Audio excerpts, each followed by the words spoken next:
Okay, we have a lot to talk about today. Just some reminders and comments for everyone. Remember that we are being live streamed so that folks who are not here can view this publicly on YouTube. So make sure that as you're speaking, you make the little green light come on your microphone, and that way certainly folks in the room can hear, but also folks who are watching the live stream can hear as well. We're going to try to be done here in time for lunch, so we're going to push through with no breaks, so keep that in mind as you drink coffee. I want to give everybody an update. The state plan modification that we've been talking about most recently at our last meeting, we're about 2 weeks away from having the plan modification approved. And since we last met in March, the partners have continued to revise the plan based on the feedback from the federal partners. So we'll keep you posted on that status, but wanted to let you know that that's about 2 weeks away based on our discussion from the last meeting. I would like to welcome a new member to our board. Sitting to my left is Mr. Kevin Wright. Please welcome him. Kevin, about 6 weeks ago, you got your new role, is that right? And so, yeah, and so he is the Assistant Commissioner for the Division of Rehabilitation Services, and you heard us say at the last meeting that he replaced former Assistant Commissioner Mandy Johnson, and she has a position in the private sector now, but happy to have him here this morning and just really welcome you to the board. So thanks for your participation yesterday at the strategy meeting and then today. Happy to have you here.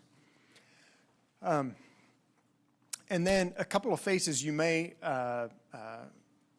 notice are missing that we will miss. They've joined new roles. You may notice that Ann Thompson, she was always Bob Rolfe's designee. She's taken a position in the private sector with the Ford Company. And then Chief Jean Luna, who was Penny Schwinn's designee for the Department of Education, she took a position for the Director of Schools in Montgomery County. So if you get a chance, if you know them and maybe you're connected on LinkedIn or something like that, wish them well in their new roles, but they will be missed. And then I want to recognize a couple of board members for their faithful service to the board. And let's start with Mayor Kevin Brooks. Come on up here, and I'm going to talk about you a little bit while you come up. Kevin is a former member of the Tennessee House of Representatives, representing District 4, and you did that for about 12 years, yeah, so that was exciting. And he has been serving our board for a number of years, and just really appreciate the service and the time and the input and the good questions that you've given. So I want to recognize that he is heading off the board, but want to thank him for his service.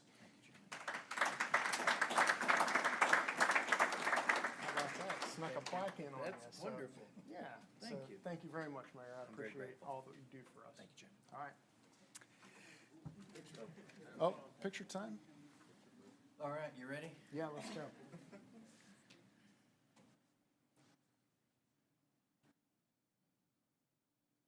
I'm the short one.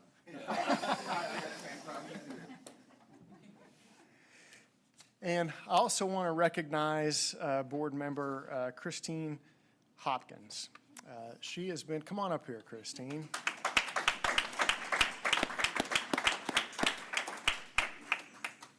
She is the executive director of Middle Tennessee Rural Reentry, and I've got a copy of your resume here, and I told people I'd be out by noon, so I don't have time to read everything on here. So, but I mean, you started as a substitute teacher, and you've been serving the state in about 100 different capacities ever since. Is that right?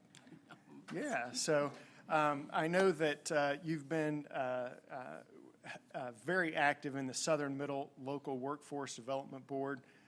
You've been Oversight Committee member, and just appreciate all of your years of service not only to the State Workforce Board, but to the state as a whole. So thank you very much for your time and commitment. Thank you.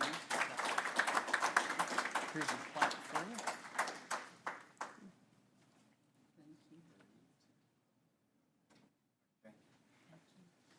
Thank you, Christine. I appreciate that. Thank you. It's been a pleasure to serve with you and this board. Yes, thank you. All right, and I think we're ready for roll call. So Eiler, I'll let you take that. Yes, good morning. As I call your name, please confirm your attendance audibly. If you are a member of a local workforce development board, please state the local board. And if you are representing by proxy, please state your name for the record. Martha Axford. Present, East Region. Brandy Faust for State Senator Paul Bailey. Assistant Commissioner Jay Baker. Jason Bates. Present. Tim Berry. Present. Sarah Noel for State Representative Clark Boyd. Ronnie Brewer. Present. Mayor Kevin Brooks. Present. Jonathan Cantrell. Deputy Commissioner Sherelle Campbell-Street for Commissioner Clarence Carter. Present. Michelle Falcone. Ben Ferguson. Bill Godwin. Present. Marshall Graves. Present. Ann Hatcher. Present. Christine Hopkins. Present. Rick Isaacson. J. Paul Jackson. Marshall Graves, proxy. Commissioner Jeff McCord. Present. Vonda McDaniel. Mayor E.L. Morton. Policy Director Tony Nicknajad for Governor Bill Lee. Stuart Price. Present. Barry Ray.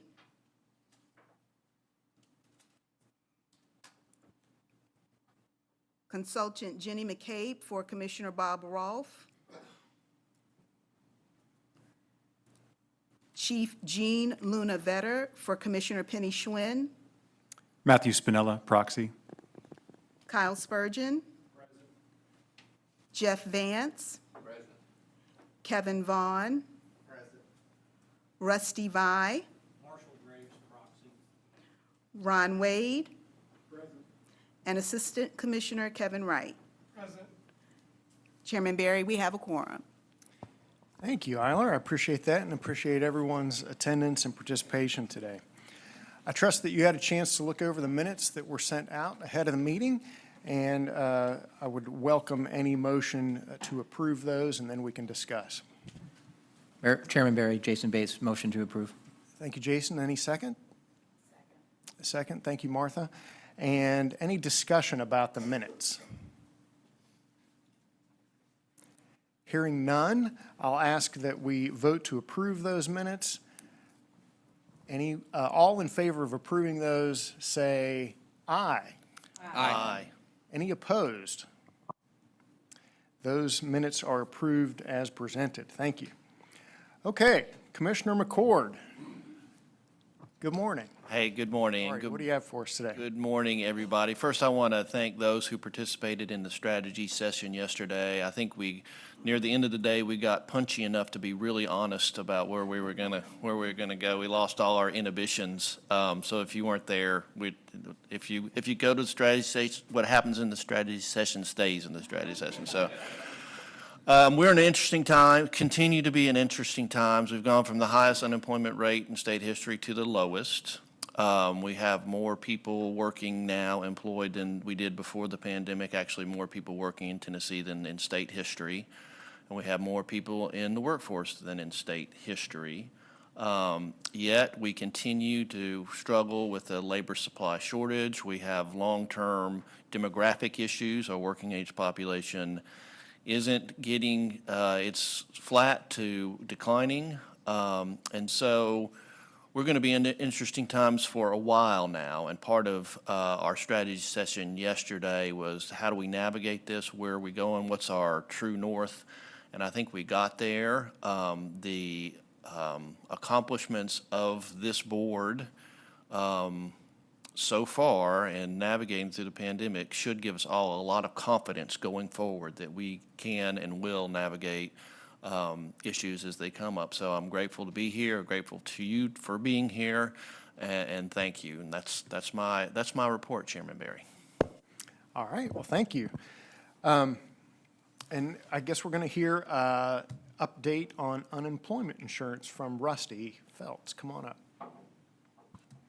Actually, Chairman Barry, I'm going to just do it from back here. I don't have a Okay. visual today. I just got up and after leading the Unemployment Insurance Advisory Council that meets twice a year, and Commissioner McCord, you'll be proud of this. I walked off and left my notes somewhere between there and here. So if you could help me with anything that you want me to point out that I leave out. Thanks for the opportunity to update. I'm glad to say the side of me is a lot easier to take for people in the state now that we're working through the pandemic unemployment claims. Two things I want to point out. We are reaching timeliness in unemployment in several things that we have not seen in over 2 years. For instance, we are meeting our federal timeliness standard in appeals. We have nobody working overtime in our appeals unit. And as far as claims operations, we continue to work through a series of cleanup older claims that were caused from the different programs that had never existed before, but we're getting extremely close on being current and working every day to improve our federal timeliness standards there. But I do want to point out that the unemployment division still has a couple, 2 or 3 years, maybe more, of cleanup work. Just to give an example, we had to suspend some tasks in unemployment on the back end, such as employer cross matches, where we match up wages that were drawn from an employee at the same possible time that they could have been drawing unemployment. And right now, we just sent out the first quarter of 2020 as we put those staff members back on their regular responsibilities. And we had as many as 400,000 hits in that one effort that will have to be investigated. And so we've got a lot of back-end work. We've got a lot of monies that need to be recovered that, people could have drawn that was not entitled to them. And so we've got a lot of cleanup work on the back end, but we're making progress. Now, as I mentioned that puts us in the position that we need employees, we need staff members, just like all the employers around the state are clamoring for. And so we're no different than them. We're now a customer and looking to Steve Playell and his group and this partnership to help us because we need more help. And then lastly, I guess I would say that Deputy Thomas and I, work very closely together, and she, as I've described before, always puts me in sort of the driver's seat that my division supplies the customer for workforce services. And one of the things that we want to work on together in our partnership is let's start expressing to claimants, this is a benefit of work. Unemployment insurance is a benefit of work, not just a benefit to draw, and shorten that length of time and then protect the health of the trust fund. So as we go forward, we appreciate the partnership with you all, but we're in the same position as you all too, in that we need help because, there's whisperings of a possible recession and everything, and we need to be ready for that. And lastly, I'll say we thank you in the UI division for all your support. Commissioner, is there anything I left out? Thank you all. Very good. Any questions for Rusty? Very good. Thank you, Rusty. Happy to see the numbers for unemployment so low. And I know that your team was instrumental in when we hit our highs, and now I know you have a lot of work to do now that we're at those low points, but happy to have those numbers down. Okay, it's time to talk about committees, And I know that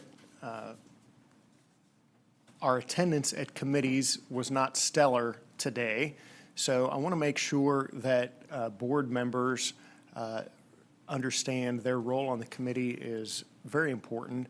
You know, previously, we talked about a policy that will allow us to make a lot of the decisions at the committees and then just report to the board.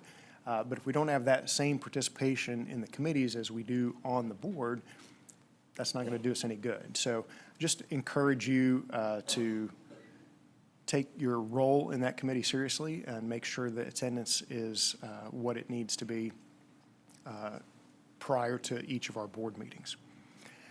Okay, enough lecture. Let's start with the Oversight Committee, and Ronnie Brewer, as the vice chair, is going to give that report. Luckily for me, in alphabetical order, that means, or unluckily Oh, for me, I have to go. Ryan, don't forget to hit your microphone there. Yep. Thank you. I forget about that. My kids always say I'm loud, so I forget that here I need a microphone. So today, in our Oversight Committee meeting, we had a really great presentation that, unfortunately for Justin, we only let him get through the first page of, but really talking about just structure organizationally from the state all the way down to our local workforce boards, and it was very insightful. We're planning to, as a committee, continue that conversation each time that we meet and go over that structure. We believe that it's important simply because if we're going to be helping to provide oversight for the governor, we need to make sure that we understand what we're providing oversight for. So I wanted to share that because I think that it's a very insightful conversation, and I'm sure Justin would not mind sharing that with others as well. In addition to that, we had a conversation in regards to Smart Simple. It's a program that has recently rolled out in the last 3 weeks that reviews our sub-grantee and executive dashboards in regards to the grants that we provide as a state. Really looking forward to that because as they continue to work through that process, it's going to start to provide us with real-time data.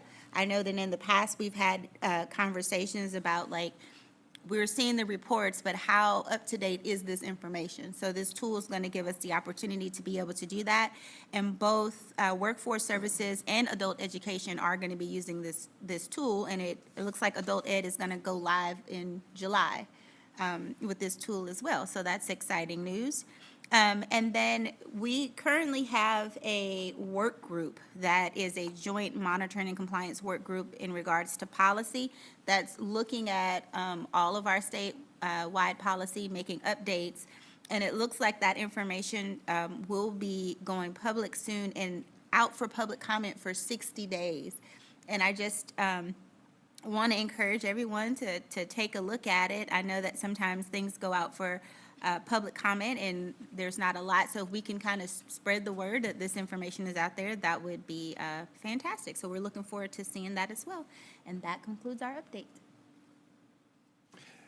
Thank you, Ronnie. Any questions for Ronnie or the Oversight Committee? Okay, let's move on to the Operations Committee. Stuart Price is the chair of that and will give us an update. Thank you, Chairman. The Operations Committee had a lot of robust discussion this morning, but we started off with a presentation on the interagency agreement report, the DHS and SNAP employment and training. And so we got an update on the structure of that. In addition, we got some detail on the fact that they've served 2,900 individuals, and that's their funding is a little over $2 million. And so they have a target of $1,000 per participant, and they're very close to it. We then moved into our work group updates, beginning with the job seeker work group. That presentation we received from Carla Garrett and Michelle Joyner. They updated us on the fact that they've created a workforce resilience plan, which is an a document that will outline the objectives and action steps to be taken by the work group. And so they've circulated this. They've, of course, created this with the other agency inputs as part of their work group, and that will be presented to the committee for review in the coming days, if not today. And I will circulate that around the committee via email for comment and feedback. They are also in the midst of conducting a gap analysis, fundamentally establishing the journey a job seeker goes through in engaging with our systems, which is certainly very much in alignment with the some of the thoughts and outcomes and ideas shared yesterday in our strategic planning session. They are in the midst of doing that, which is great. And so that we're expecting that in an outcome there April of next year, a fully integrated plan in place. We also received an update from the Business Services Work Group. That was Teresa Smith and Eric Horton, and they have come to us and basically admitted that they need to come to a stop and reassess their strategic goal statement, their charter, to confirm that what they're doing is in alignment with what the board's looking for from them, and in addition that they have made the observation they feel there needs to be greater collaboration between the work groups to avoid redundant efforts. And so we certainly, first of all, we know that it takes some courage when you're in the midst of an effort to say we need to come to an all stop and we need to realign ourselves. So I appreciate them for doing that. The board or the committee appreciates them for doing that. We look forward to, at our next meeting, them having a redefined strategic vision statement for their group, and also that the turnover their group's experience, that their group would be fully staffed with all the agencies necessary represented.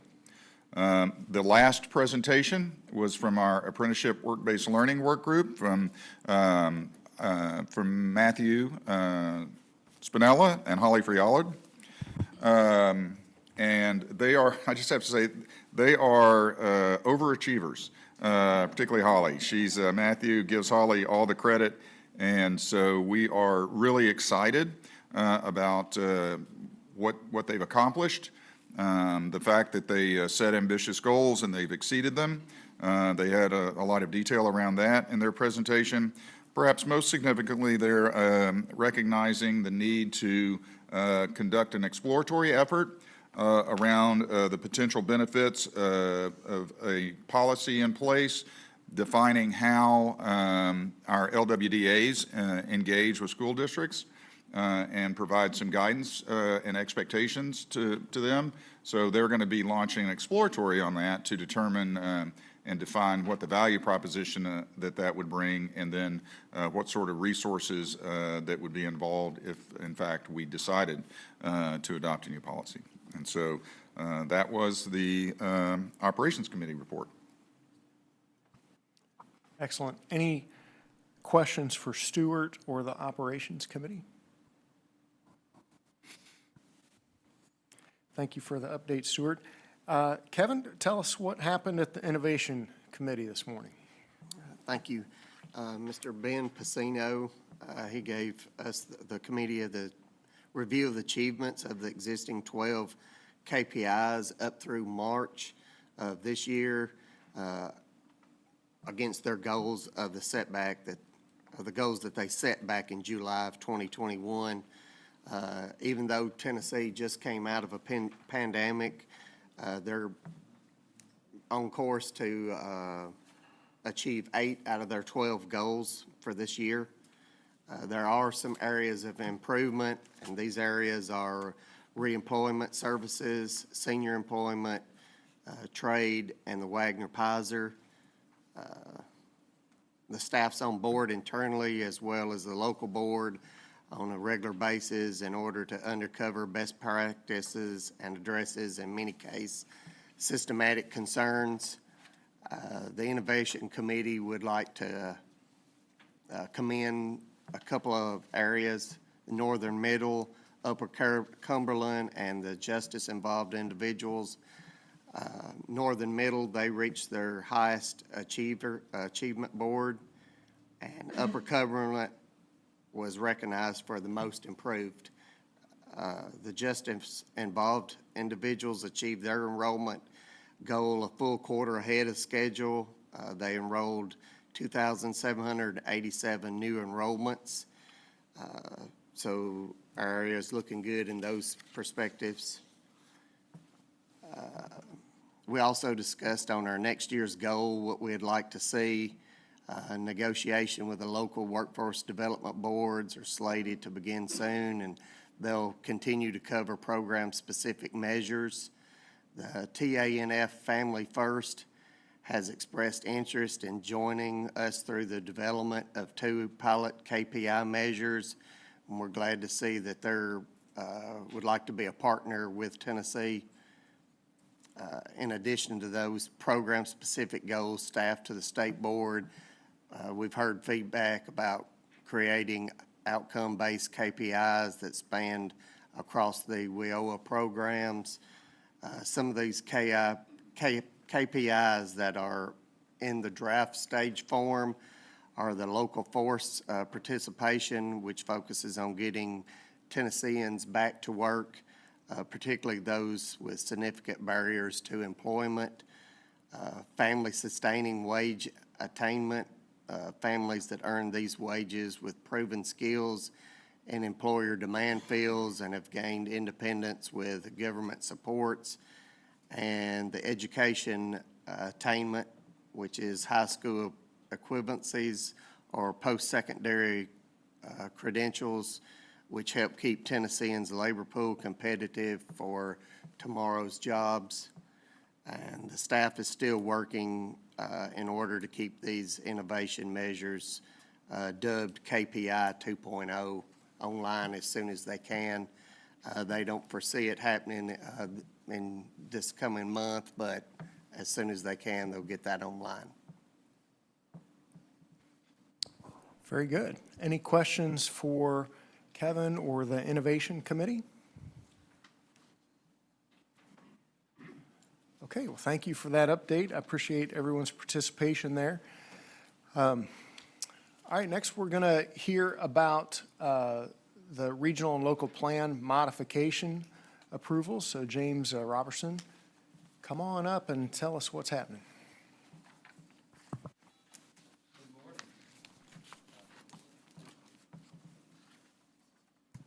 Good morning. Just want to first of all say really enjoyed yesterday's opportunity to be with the board members and learn from the board members about how we can actually continue to improve on these regional and local plans. I feel like we've made some great strides this go around on the regional and local plan modifications. The board received about 3 weeks ago copies of the one-pagers that contained draft documents of the local and regional planning council and local board recommendations for approval. With these draft documents, we talked about leaving these draft until we got a final approval from the state board. And then once they're finally approved, we'll send out the final document to the regional planning councils and to the local boards. We also, in addition to providing these to the state workforce board members, we also provided those documents to the regional planning councils and to the local workforce boards, invited them to be able to provide feedback and comments on the commendations and recommendations that we made. Of that, we had one local board that did respond to the workforce board email that mentioned we needed to make a change in the recommendation, so I will bring that recommendation up here shortly in the regional plan breakout. So you got a total of 12 documents. 3 of those documents were for the regional plan modifications, and 9 of those were for each respective local board modification that it was in each region. The intent this morning will be to present those by west, middle, and east.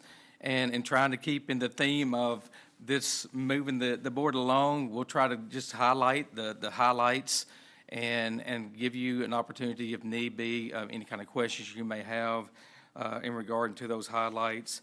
If approved today, as I said earlier, we would like to remove the draft watermark on each of the documents and then provide a final version to the regional planning councils and to the local boards. One thing we will do with these one-pagers is we've often talked about the need to keep these regional and local plans living documents. So we are actually going to take these one-page documents and use the commendations and the recommendations as an opportunity to provide technical assistance to the regional planning councils and to the local boards, along with any additional technical assistance requests that we have from the local boards and regional planning councils. One thing that Assistant Commissioner Plell and our team have talked about extensively is ensuring that we put a lot more emphasis on regionalism, regional planning, regional technical assistance. So that is why we want to provide this more in a regional approach this morning to include your local boards. So, but first of all, I wanted to, let's see which, there we go.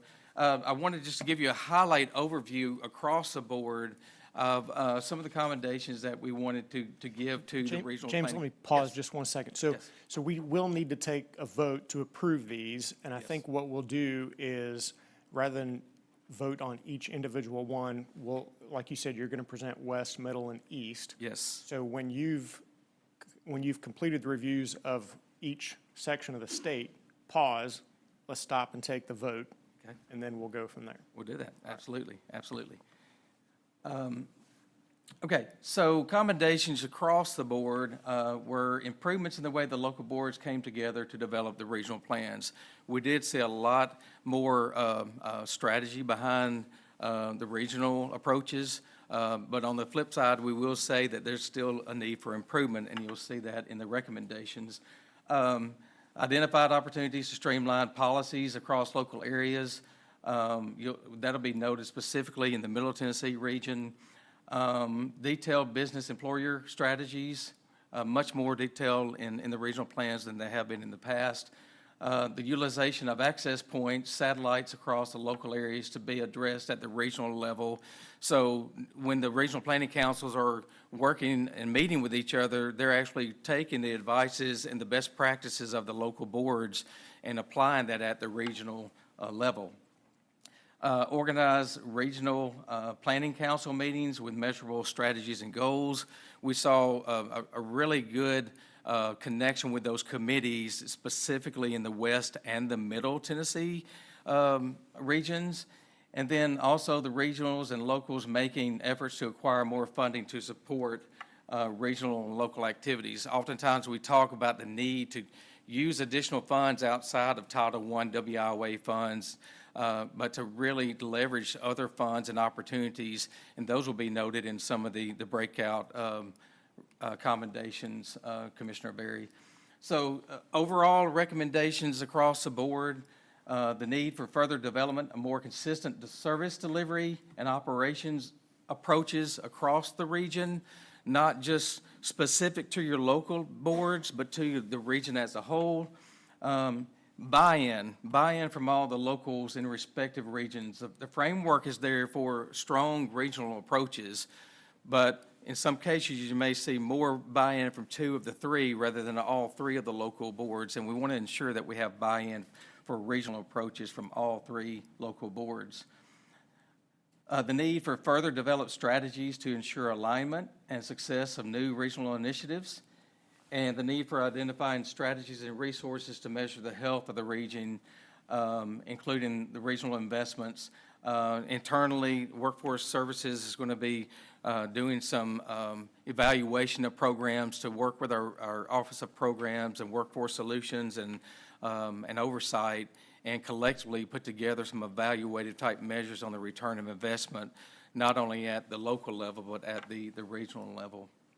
And from a local perspective, we had some areas that Basically, they provided budgets on a one-year term as opposed to a two-year term. That's something we can work with the local boards to ensure that on a plan that is for 2 years, that we ensure that we have a two-year budget. And we'll work with them during our technical assistance calls and visits. And then also the need for spending more time across the 14 significant barriers to employment. Overall, we had several of the locals that provided very much detail around how they intend to serve displaced homemakers, those over age 55 and older, homelessness, and all the other significant barriers to employment, to include long-term unemployment and foster care and so forth. So with that, we will work with the local areas on providing, and the regions on providing some additional technical assistance there. So Chairman Barry? The way I'd like to ask a quick follow question? is Yeah. your order of the West Tennessee region. We'll go through them first and then ask for the motion and the. Sounds good. Ann? Great, yeah, thank you. James, the piece about the budgeting, so like your second from the last bullet, that was the one that jumped out to me, that was just on every single, and can you just talk about that a little bit more? Is it detailed budgets aren't there, or they just weren't explained very fully in the plans? Sure. Yeah, and basically, and I may need to lean on Ivan and his group, but they did the actual review of those budgets. But basically, most of the local areas responded. The request was to provide a 2-year budget, since we had a 2-year modification to the plan. And they all, most came back with a 1-year budget as opposed to a 2-year budget. So, I mean, technically, you could say, multiply it twice, but that's not exact, right? Because they've got all the career service providers, the one-stop operators, they're operational. We note that a lot of the local areas are considering either moving their affiliate sites to satellite sites, or even closing some of the affiliate sites, which will impact their budgets on infrastructure. So they may not have planned from a standpoint of a 2-year out on.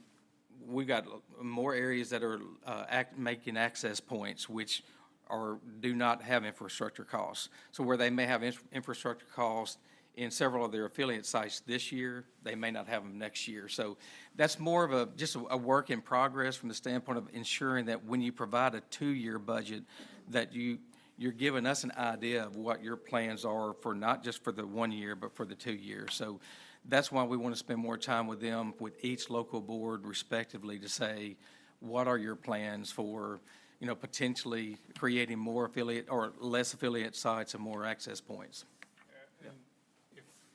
If I can add to that, I think there was a little bit of confusion at the local board level where they're only receiving 1-year funds. Their budget is received on a 1-year basis. So I think that there was some confusion there. This was identified as an area of technical assistance, right? So it's not an area where it was non-compliant. It's just we need to provide additional technical assistance. They submit a 1-year budget anyways, so we were asking them to project out what that would look like over 2 years based on the modification. So that's an area for technical assistance. It's not an area of non-compliance. Thank you for the question. Yeah. Okay. And what I'll try to do to keep this brief is to go through just a few of the highlights. You all have already had a chance to review the one-page reviews, but just as a recollection of what was seen on those one-page reviews, I pulled out like a highlight from each, the regional and the local plans, and so I'll keep that as brief as possible.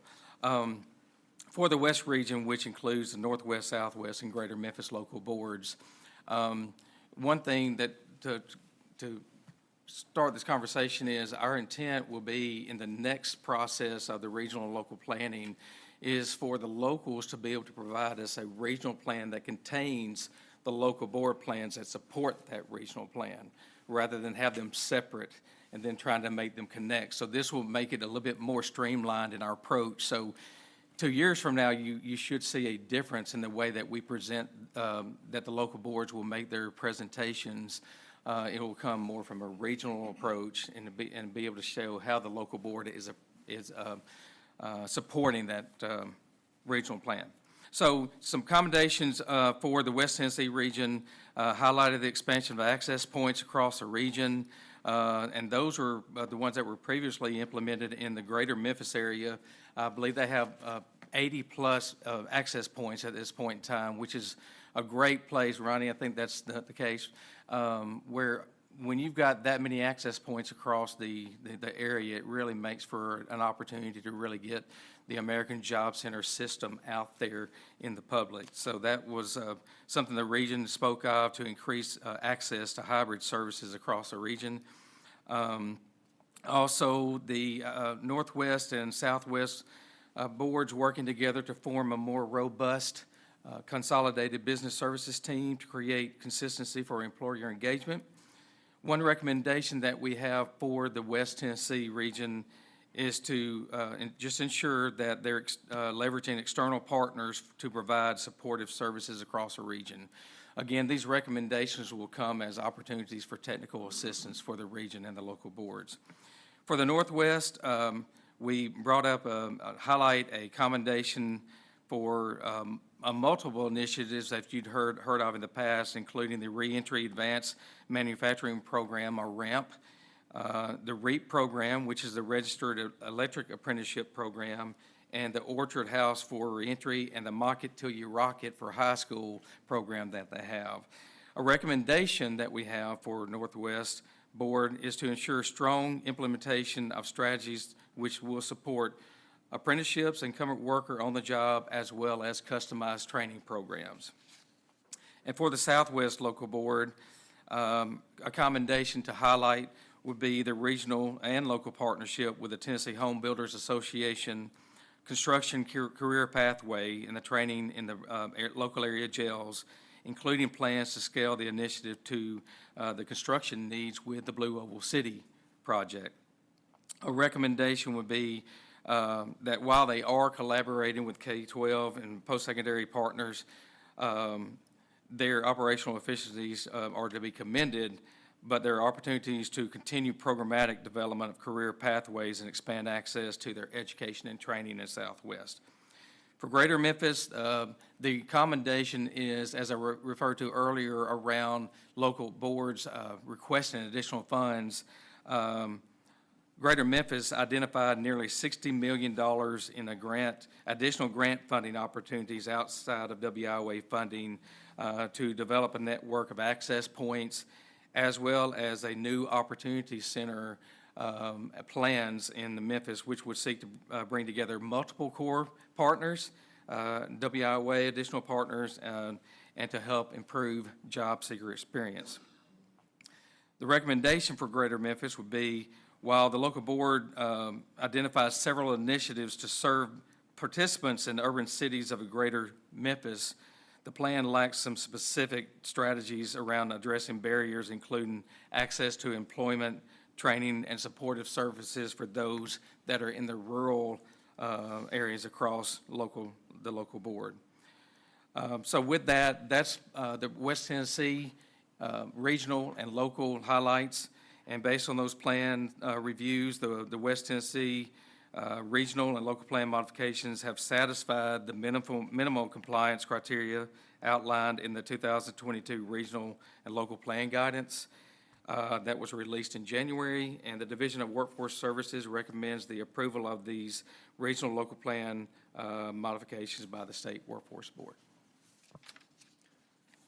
Okay, so first, if you've been on the board for a while, you remember about it's every 4 years, right? We do that extensive review. And so this is kind of like the halfway midpoint check-in for the reviews. So for those of you who are new and haven't had one of those extensive 4-year reviews, this is like a peek at what you're about ready to get in just a couple more years, right? So, but with that said, just to catch you up on what the process is, we're going to try to make a motion and approve his recommendation for West, which includes the region and the 3 local boards of West Tennessee. All right, do I have a motion to accept that as presented? I move to accept the recommendation as presented. All right, do I have a second? Thank you, Ronnie. I'll second. Okay, I heard it from Jason first. Any discussion about what James presented or questions? Yes.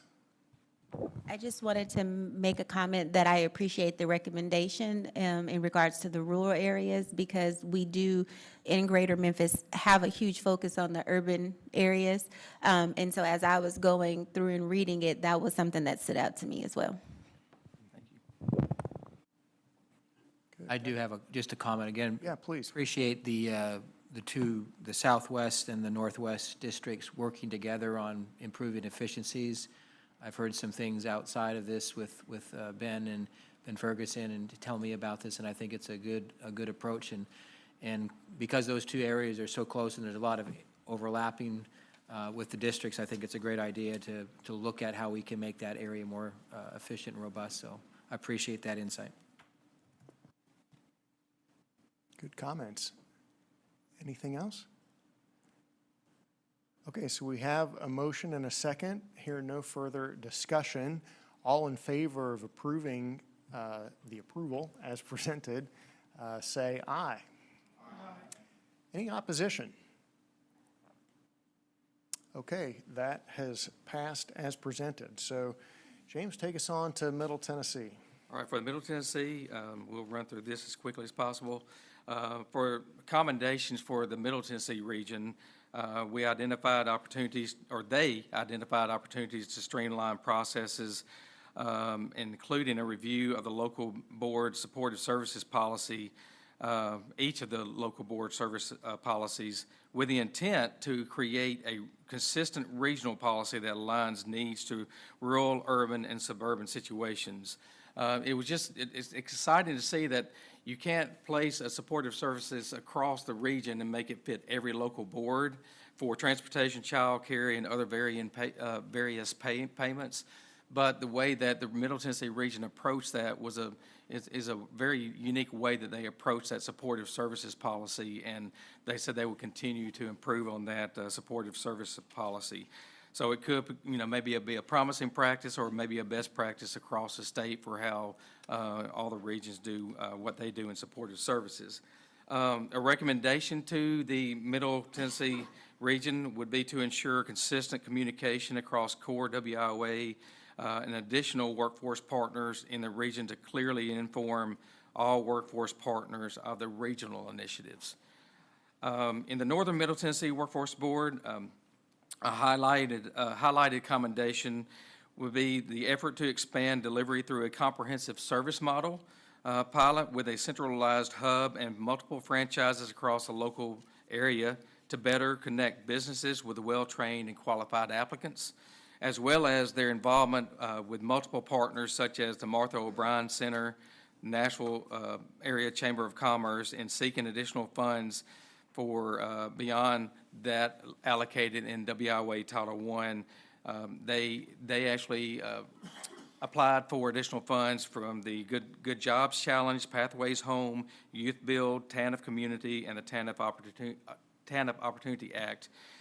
So that was to be commended by the Northern Middle Board.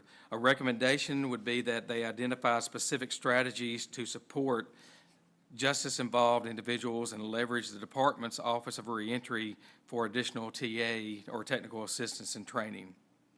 For the Southern Middle Board, commendations were specific to the focus on serving justice-involved individuals. It was very consistent throughout the plan and demonstrated through multiple initiatives to support reentry across the local area, and the prioritization of service delivery in the rural and economically at-risk or distressed counties through multiple specialized centers that they set up and other participant engagement strategies that they presented. A recommendation, and you'll see this in the East as well, is that while the partners do support justice-involved individuals, that is to be commended. The local board is encouraged to leverage the department's Office of Reentry for additional technical assistance and training regarding the implementation and alignment with state-level reentry strategies. And for Upper Cumberland, as I mentioned earlier, Upper Cumberland responded to the Workforce Board, and we do need to make a change to the one-pager. And I think you may actually have copies of those one-pagers as I see you flipping through, not sure. But if anyone needs a copy of this one-pager, we're going to make one change to the one-pager based on Upper Cumberland's response, and that will be with the recommendation. The commendations for Upper Cumberland is they identified a work-first initiative and strategy to improve employer engagement and connect job seekers with employers through aligned work readiness training, jobs for Tennessee postings, and incorporated a work-first performance metric at the local area. Also, their prioritization of service delivery in the rural and economic distressed counties through the multiple specialized centers and other partner engagement strategies, which included significant detail of how the effectiveness of service delivery in the areas will be monitored. The recommendation that was noted was that they should identify specific strategies to support co-enrollments, including co-enrollment with SNAP E&T, RESEA, their reemployment, and where training expenditures and enrollment is low, the co-enrollment is needed. One other recommendation we made that needs to be removed because it was actually outlined very well in their 2022 local plan, which carries through these modifications. The statement that says develop career pathways such as training, employment pathway for individuals expressing interest in the respective occupations and industries. So that one statement we're asking just to be struck from the recommendations, as they did note that they have a very strong career pathway, and it could even be one of those where we use as a promising practice across other local boards. So with those commendations and recommendations, based on the reviews, the Middle Tennessee region and local plan modifications have satisfied the minimum compliance criteria in the 2022 regional and local plan guidance released in January 2022. And the Division of Workforce Services recommends approval of these regional local plans by the State Workforce Development Board.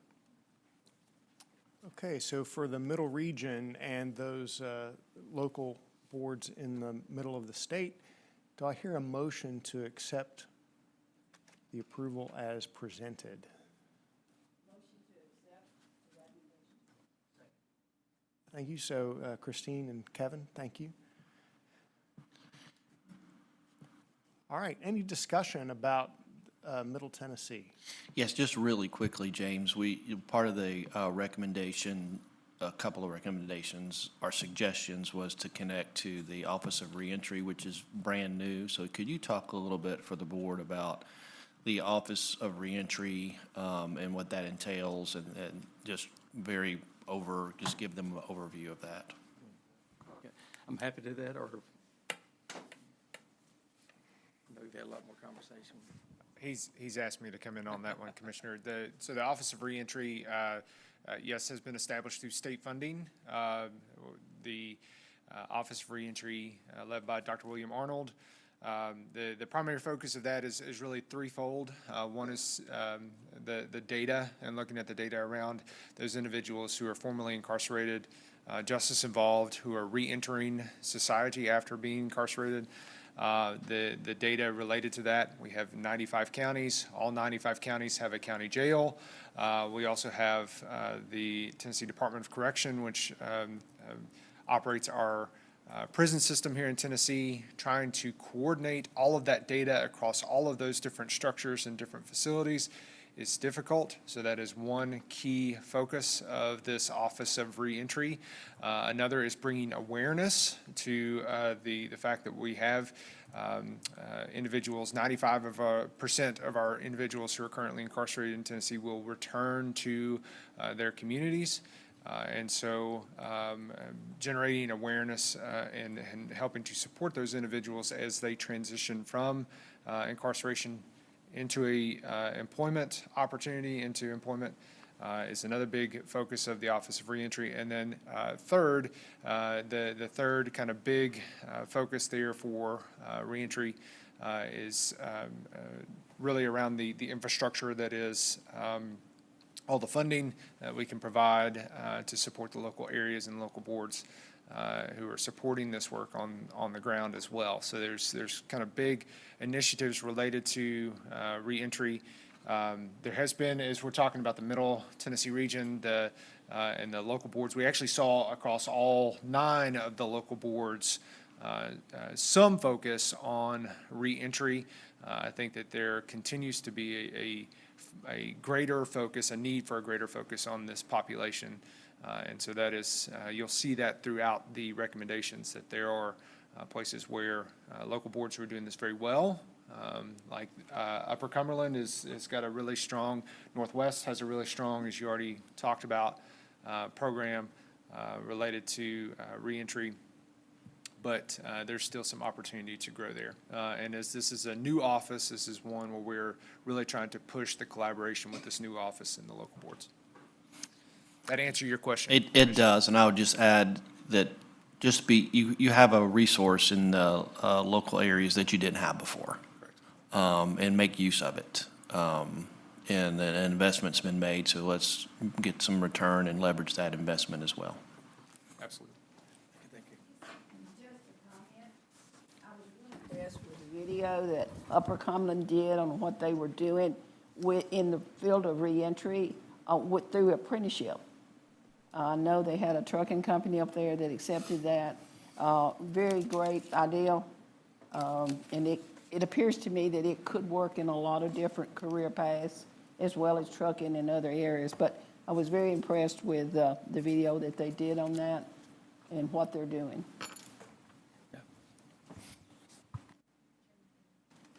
Yes.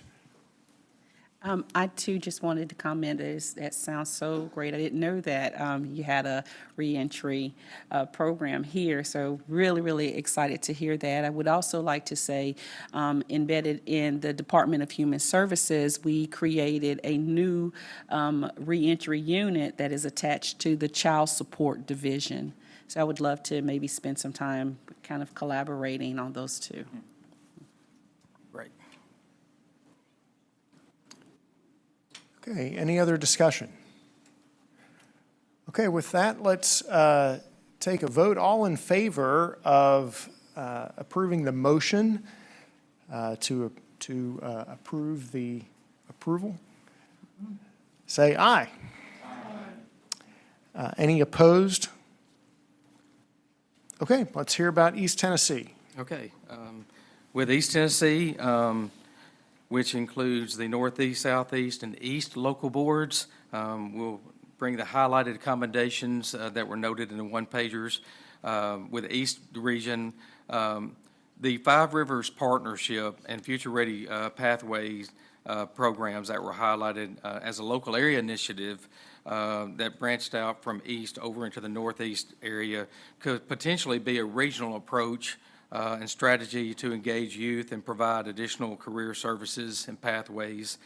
And the utilization of specialized American Job Centers in the rural, at-risk, and distressed counties to support justice-involved individuals in state and local correctional facilities is also to be commended. A recommendation would be across the East region plan is in the modification is that it remained high level and was overarching and did not specifically mention the detail around regional partnerships and strategies which would drive alignment for the East region local boards. There were some spots of strategies, but we felt like we could strengthen that strategy a little bit more through some technical assistance calls and recommendations to what West and Middle were doing. Several strategies were identified or local area initiatives and appear to be implemented more at the local area than at the regional area. And Northeast, the commendations, highlights for those were the multiple partnerships with including the Education to Employment Summit, which helps to inform program development and service delivery. the partnerships to support justice-involved individual reentry, such as with the Tennessee Department of Corrections, the Day Reporting Center involved there with the Tennessee Department of Corrections, the Community Resource Center to engage participants in up to 6 months prior to release date and develop a detailed plan post-incarceration. And again, a recommendation would be that the Northeast work with the Department Office of Reentry for additional technical assistance and training regarding implementation and alignment with other state level resources and strategies. Another recommendation for the Northeast would be to coordinate and align strategies across core and additional WIA partners to connect a broader range of employers with business services. In the Southeast, highlight for the commendation is partnerships with educational providers, including the Hamilton County Schools with the Future Ready Institute, the use of virtual reality headsets in the K-12 schools to explore in-demand occupations, and with the Title II adult education providers with Project Return to offer training programs which support justice-involved individual reentry. A recommendation that is being made to Southeast is to coordinate and align strategies with your core and WIA additional partners to connect a broader range of employers with business services, including engagement strategies and how the partners can be involved. Again, those recommendations will be used as technical assistance opportunities. And in the East, our highlighted commendations are the utilization of new technology features and solutions to actively engage job seekers and employers, gathering feedback through stakeholder surveys, both including the employer and the job seekers, to better inform delivery of programs and services. And a recommendation, likewise with Upper Cumberland, they are implementing the Workforce Initiative. The way it was written in the East Plan could have been, is commended, but it could have been also inadvertently excluding participants from training. So we wanted to do some follow-up on that to ensure that we're not excluding individuals from training, that the work first is not work only, is that we've got to ensure that we also train individuals as well. But again, we will ask more information and provide technical assistance as necessary to ensure compliance on that. And then another highlighted recommendation is to expand and ensure equitable access with education and training for eligible individuals. Based on these plan reviews by the Workforce Services and partners, the East Tennessee regional and local plan modifications have satisfied the minimum compliance. In 2022, regional local plan guidance released in January, and the Department or the Division of Workforce Services recommends approval of these regional local plan modifications by the State Workforce Board. Okay, do I have a motion to accept that as presented? Okay, I think I heard Bill, and Martha will take you as the second, if that's all right. Okay, any discussion about East Tennessee? So embedded into the plans, a lot of the there were a lot of amendments related to East Tennessee in their partnerships, specifically Future Ready Pathways, E2E Summit, VR headset utilization and such. And I think they are to be commended, certainly. And I think there's an opportunity for some mentorship between those in the East, specifically Northeast and Southeast, to provide guidance for the rest of the state. It's almost a mirror image. Our participation in those regions outpaces the rest of the state because of those intentional partnerships. And as Stuart had mentioned earlier, a discussion related to perhaps codifying how LEAs, K-12 districts, engage with the local areas, I think is of great importance and can further move the needle. And this is just Matt speaking specifically for work-based learning and the Department of Education, because there's plenty of opportunity, and as evidenced in the numbers in the Northeast and Southeast and the continuing partnerships among businesses, we have students that can perform the work and can really contribute to Tennessee and help build the communities. But Northeast and Southeast seem to know how to do it well, to provide that engagement and through that intentional planning. And I think this could be probably scaled greatly if those same strategies are applied elsewhere. So that was just the comment that I wanted to share. Right. Thank you, Matt. Other comments? Okay. All in favor of approving the motion as stated, say Friday. Friday. Any opposed? All right, that passes.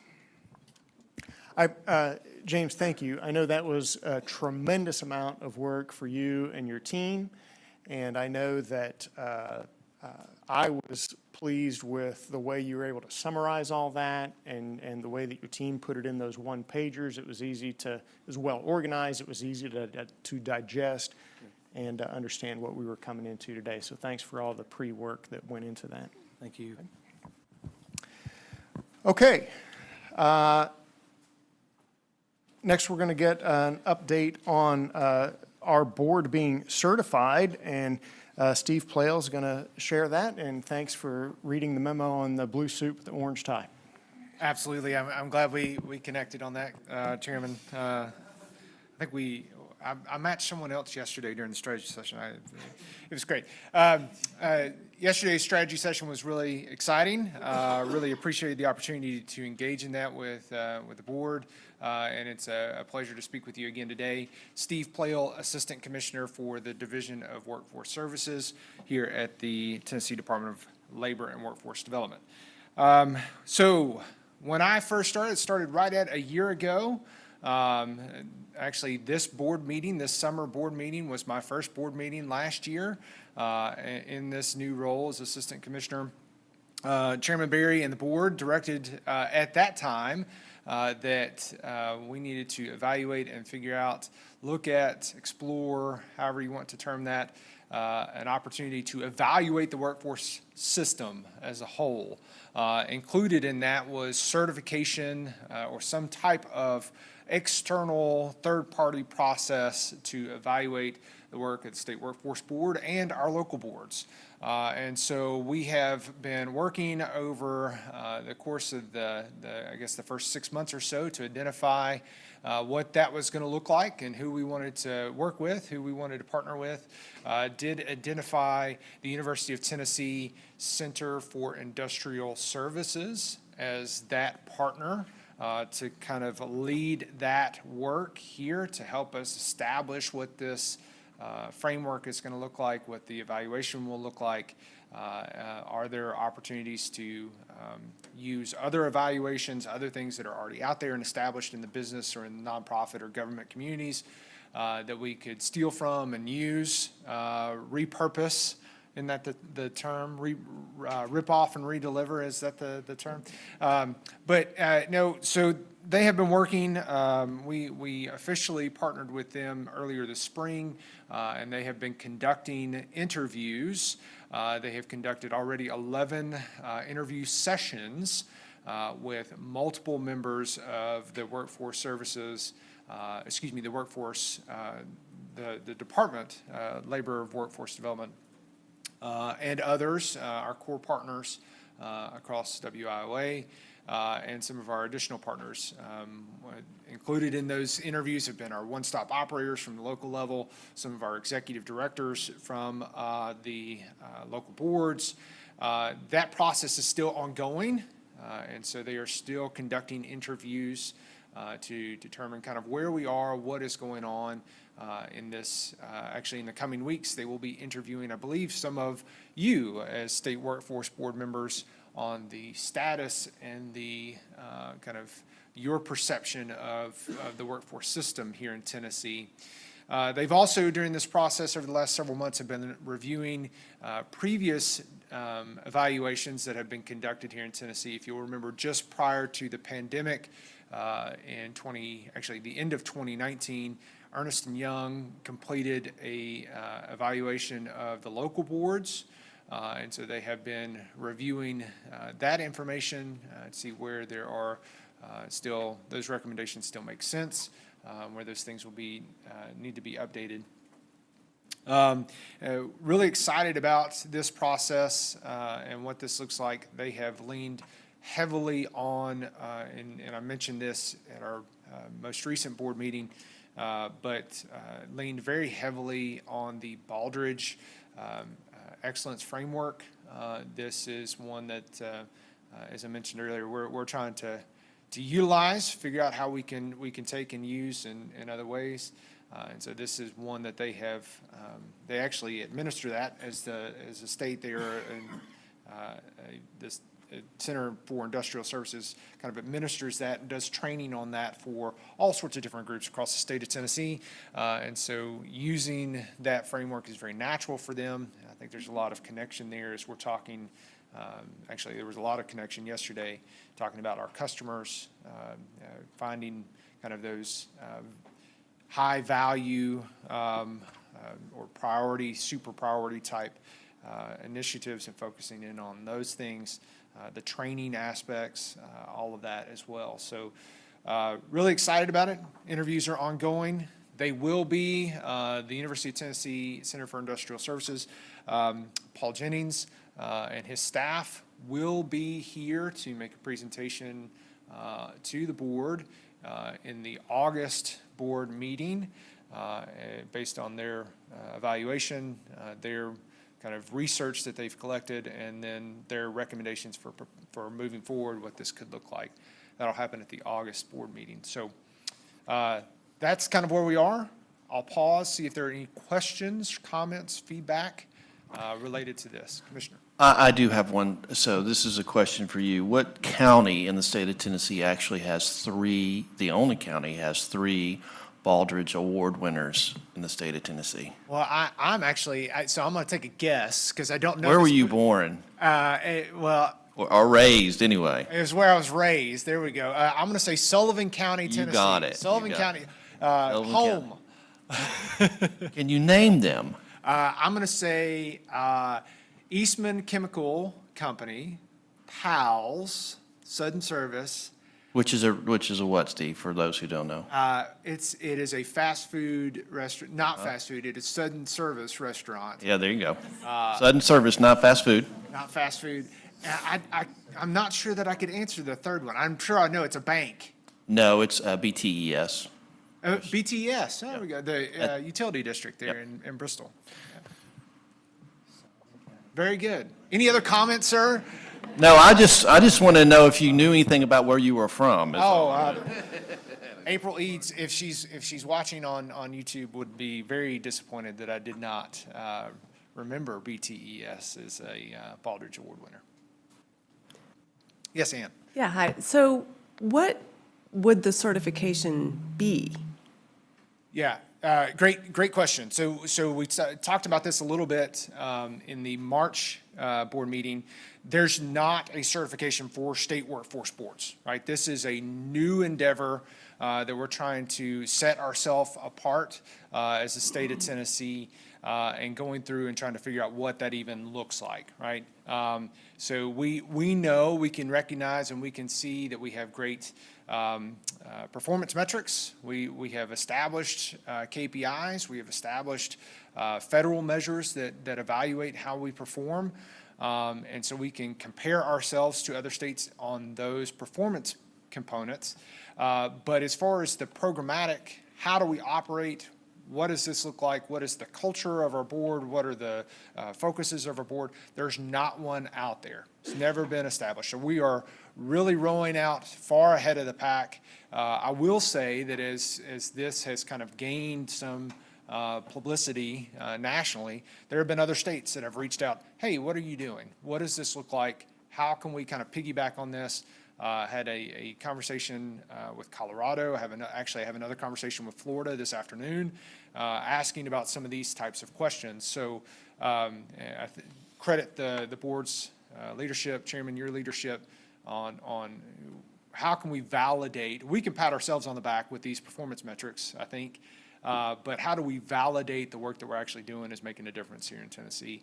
That is the intent behind what this certification looks like. Yeah, I think for me, it's about identifying best practices to hold ourselves accountable. Like, what are we doing as a board to make sure that what we're doing is making the difference? And so let's have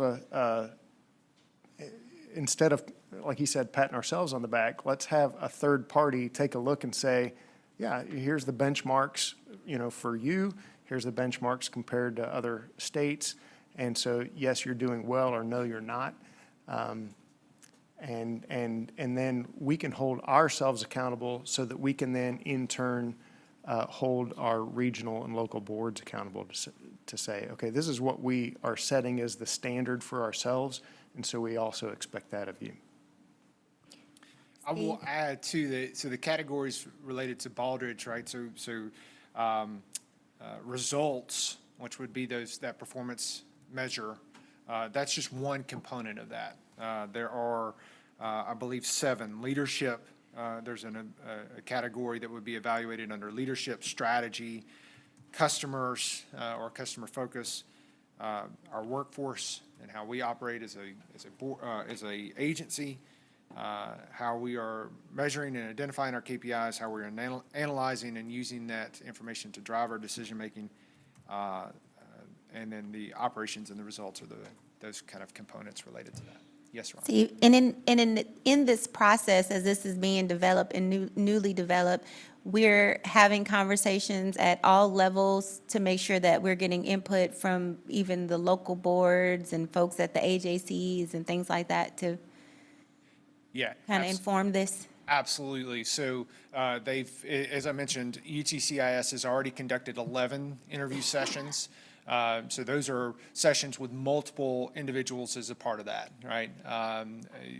All the way already from department leadership all the way down to AJC staff, one-stop operators, local board executive directors, local board members have all been included already. From a statewide perspective, obviously I don't think it would take a much longer time to interview everyone, so I don't think that is possible at this time. But they are trying to cast a very wide net to get a lot of insight and direction here. That was kind of, not close enough, sorry. That was kind of my question, because when you said 11 interviews, I'm like, who are these 11? Like, all the way across the state, we only did 11 people. So I just wanted to make sure that at least there was representation at different levels within that 11. Yeah, and that's just 11 to date, right? They're still conducting these interviews. Okay. Those are still ongoing and will continue to happen over the next couple of months. Okay, thanks. Yeah. Other questions? Good discussion. Thank you. Okay, thanks. All right, ready for the fiscal update, Ivan? Where are you? Come on up.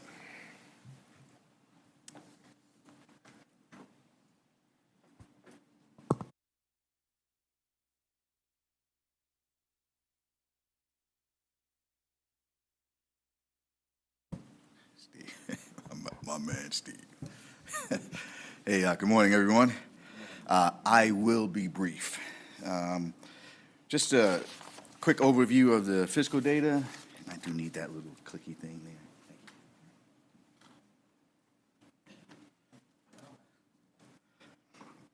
So what we're going to do is just kind of take a look at the, go back here. Oh.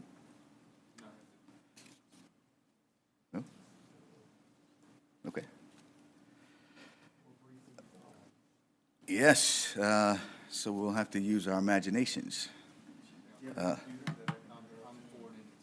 Yes. Thank you.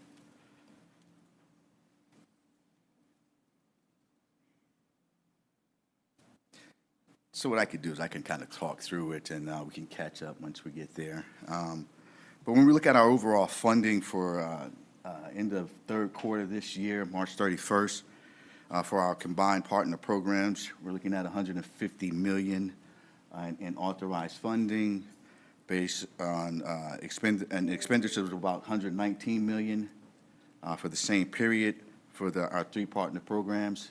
Excellent, thank you. Nice teamwork.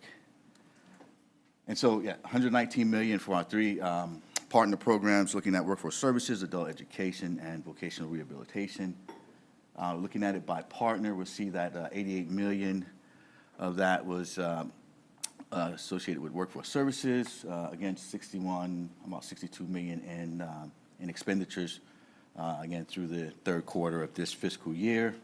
We look at enrollments on the expenditures. We're looking at pretty much flat enrollments quarter on quarter, just under 13,000 at 12,966.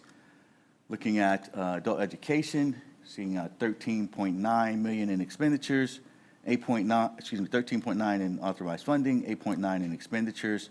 See that total enrollments, when you're looking at the through three quarters, they're a little below last year or compared to last year at 6,422. Looking at vocational rehabilitation, remembering that when we talked about how they're tracking their numbers, basically their authorized funding equates to the amounts of reimbursements, and that's why you see that 48 million is consistent across allocations and expenditures. See that enrollments are up at 10,203 compared to all of last year. Looking at a couple of dashboards on performance, looking at our state dashboards, remembering that there are 12 in total key performance indicators that we're looking at. Most of them are enrollment-based. This dashboard is looking at the achievement, and the achievement ranges, there's 6 rankings, 0 through 5, 0 being unacceptable, 5 being a best practice.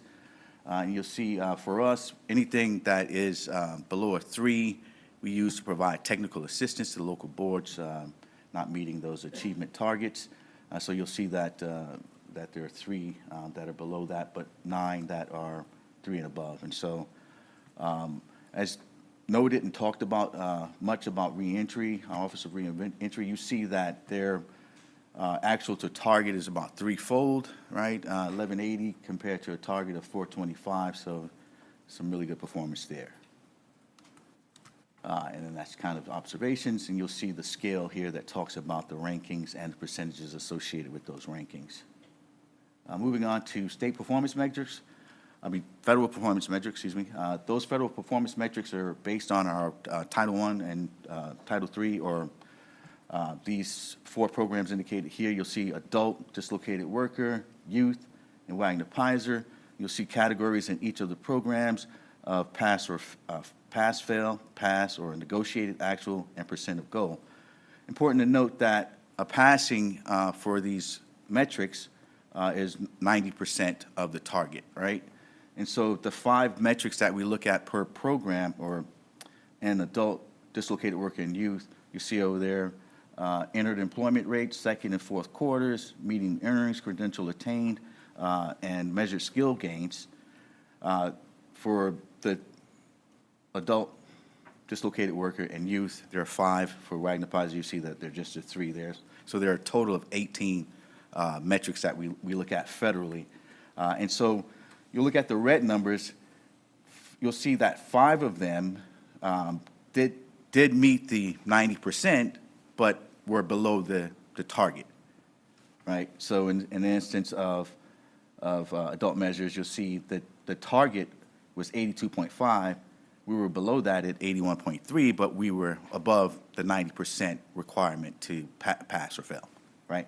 We did have 1 failing metric under Wagner-Pizer, second quarter after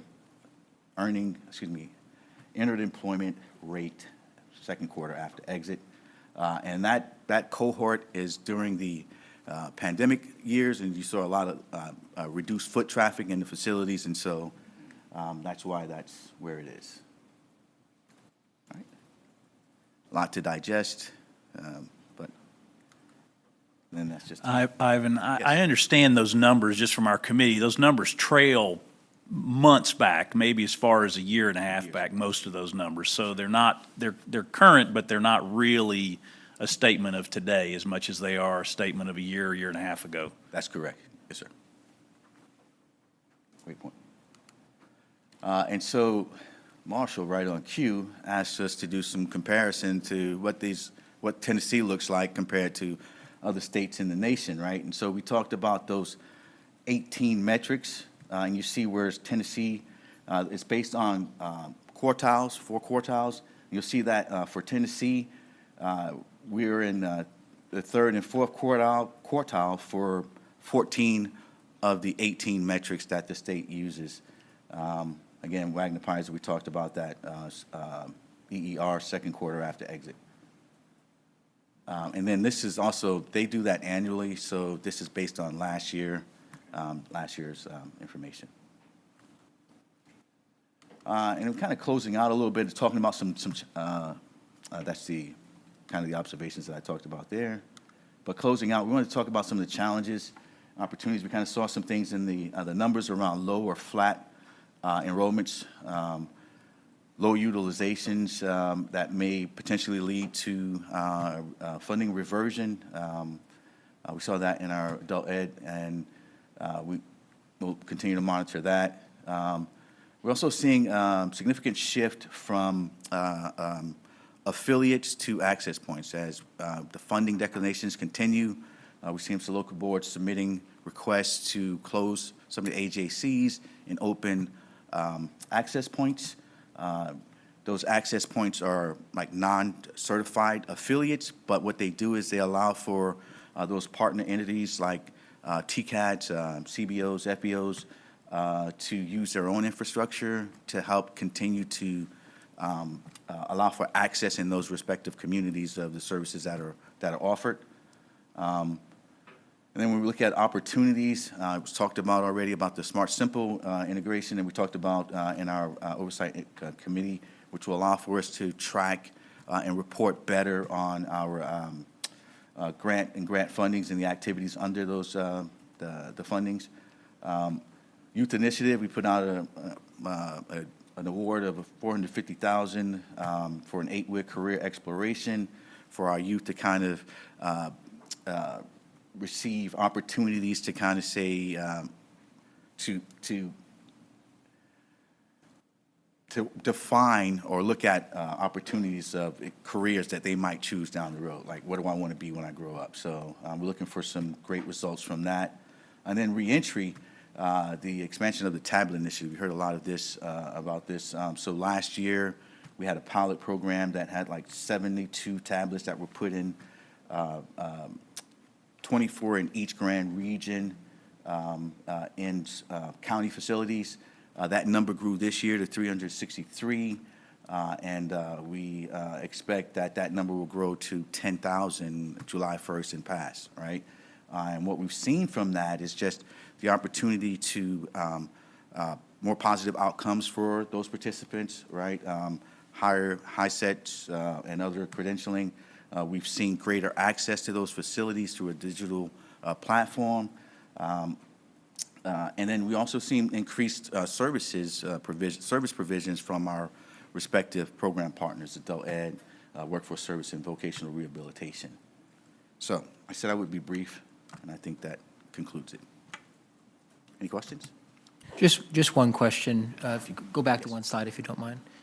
Just the challenge is lower flat enrollments or participation. Has there been any analysis done as to why that is happening? A lot of it is, again, it has to do with this shift that we were talking about. So in-person traffic has kind of been down. There's been some also capacity issues at the local boards. We see people leaving. So we're trying to utilize these relationships with the affiliate partners and a shift to virtual to kind of touch more participants, but it's kind of been a slow uptake. Well, it would seem if employment goes up or unemployment goes down, then that number is positively correlated with low unemployment would be low enrollments and participation, you would think. Yeah. Ivan, in the reentry tablet initiative, am I hearing you say that it has shown positive results for what they're used for? Yes, ma'am. Because I know there hasn't been that many out there yet, right? Correct? There hasn't been that many. I mean, the numbers that we've got out there now, currently, For the of tablets? tablets. Yes, ma'am. We approved 363. I don't know the rate of which they're going into the facilities, but there was the purchase and distribution of whatever that number may be. Toya back there, does she have? Excellent, excellent. Would you?